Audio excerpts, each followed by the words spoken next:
Ladies and gentlemen, welcome to this episode of Logic. If you've been following this series, then you know that we are at the point of mastering fallacies. Now, a fallacy is an error or defect in an argument. Here's a list of some 22 informal fallacies. And seen here, they're divided into 3 categories. Now, this video will explain the argument against the person fallacy.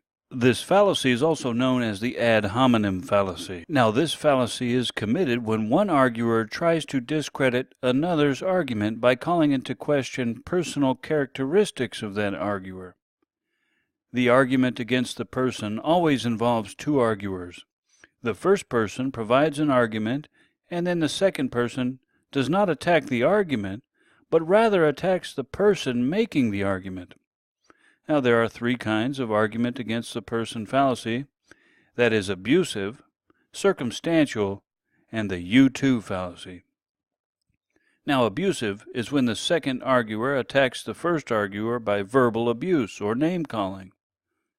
The second arguer then attempts to conclude that the first person's argument is just as bad as the person making it. The following illustration will provide an example. Too much sun causes skin cancer. Oh yeah? Why do you say that? Because UV radiation can damage the genetic material. Wait just a minute. What? How would you know? Are you a doctor? No.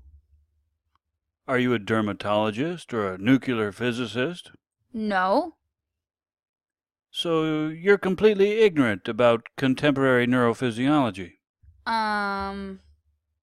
Yeah, so much for your argument. All right.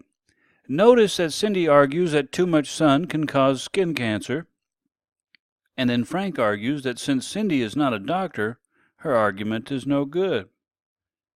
Notice that Frank's premise is about Cindy, not Cindy's argument. Frank's argument is fallacious because Cindy's argument needs to be evaluated on its own merits.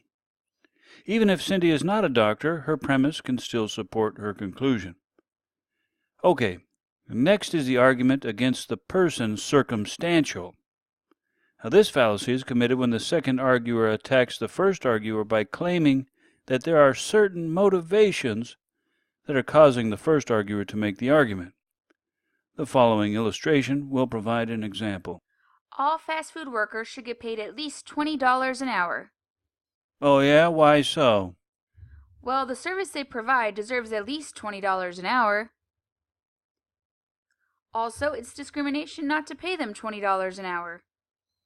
I see what you're up to. What? You and your whole family are fast food workers. Yeah. So if their minimum wage goes up, then you'll get more money. That's a bad argument. Nice try. All right, notice Cindy's argument that fast food workers should get paid $20 an hour. And then Frank argues that since Cindy is a fast food worker, she is motivated to argue as she does. Therefore, her argument is no good.